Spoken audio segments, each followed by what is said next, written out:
soy modelo de desnudo artístico y también trabajadora sexual. Y también trabajo con personas con discapacidad dentro del trabajo sexual. Así que, y también ahora hace poco empecé como a vender contenido erótico virtual. Así que eso.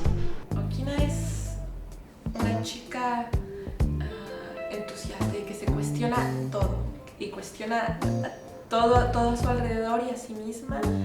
Y que procura siempre que las cosas conlleven el mayor placer y el menor sufrimiento posible, y eso en cualquier ámbito posible, incluyendo también el trabajo sexual, ya sea presencial o virtual. Todos hablamos de ellas y pensamos que las conocemos. Las juzgamos desde el total desconocimiento, pero son las primeras profesionales que este mundo vio nacer. Especialistas en la escucha y el placer, anheladas por toda alma que no necesariamente es solitaria o fantasiosa. Su mercancía es mucho más que el deseo y el placer. Es el tiempo, la entrega y el cuidado. Viven, aman y sueñan, solo que pocos se los preguntan. Son verdaderos profesionales del sexo. Ellas son putas, personas únicas en tiempos actuales.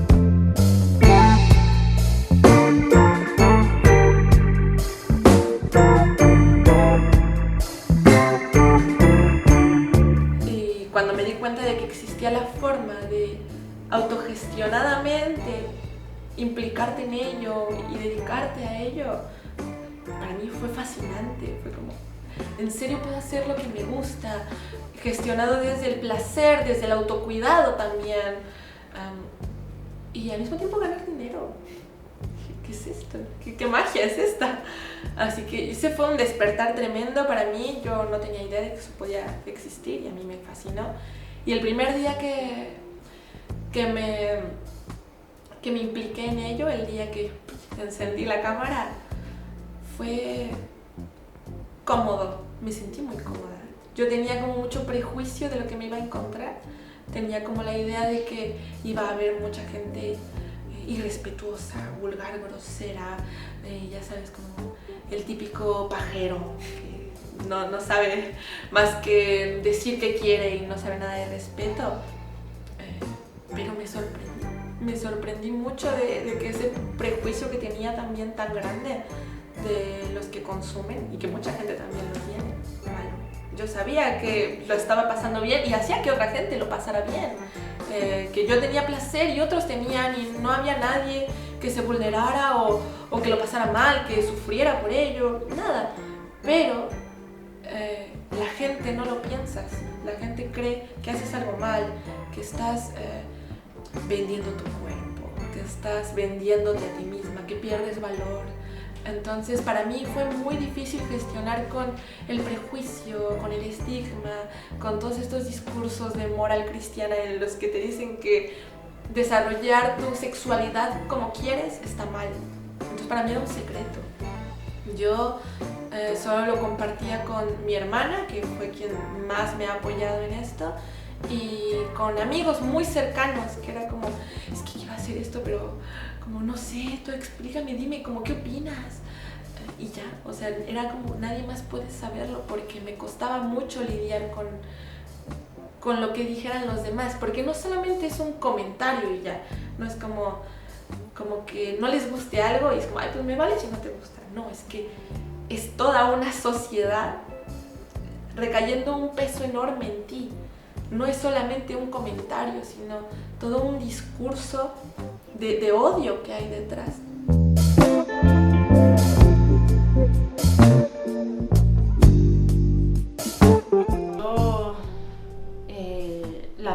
Para mí, desde un principio, lo que siento que buscan y que yo también lo puedo ofrecer es una mirada de deseo.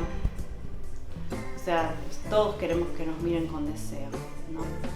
Todos llamamos la atención, así que yo creo que es eso lo que están buscando y que todos buscamos, es que nos miren con deseo, que con una propuesta como eso.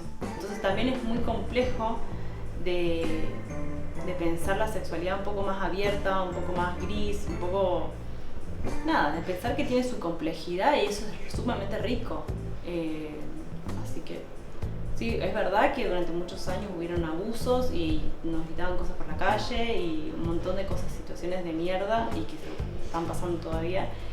Pero también hay que encontrar que hay situaciones muy ricas y que nosotras, las mujeres o las personas leídas como mujeres, también tenemos mucho poder en un montón de situaciones.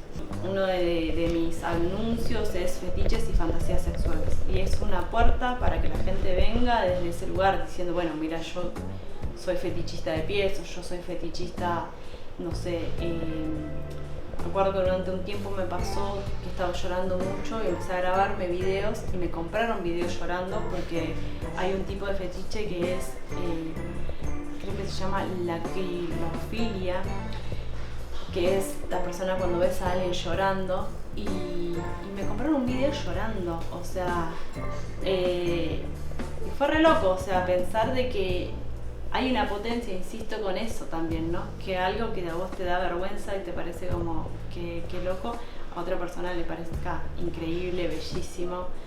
Y yo también lo veo así. Hay un montón de, como que empecé como en el ejercicio ese, como de ver belleza en cosas que quizás no, para el resto no son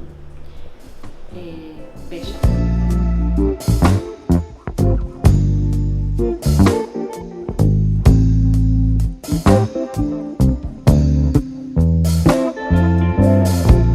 A mí, dentro de mi contexto, me parece que la gente lo que más busca es compañía. Compañía, escucha, o también, y dentro de esa misma compañía, lo sexual. O sea, hay veces que te gusta el porno y listo, pero como que te sientes muy vacío, ¿no? Como que no te implicas con nada, con nadie.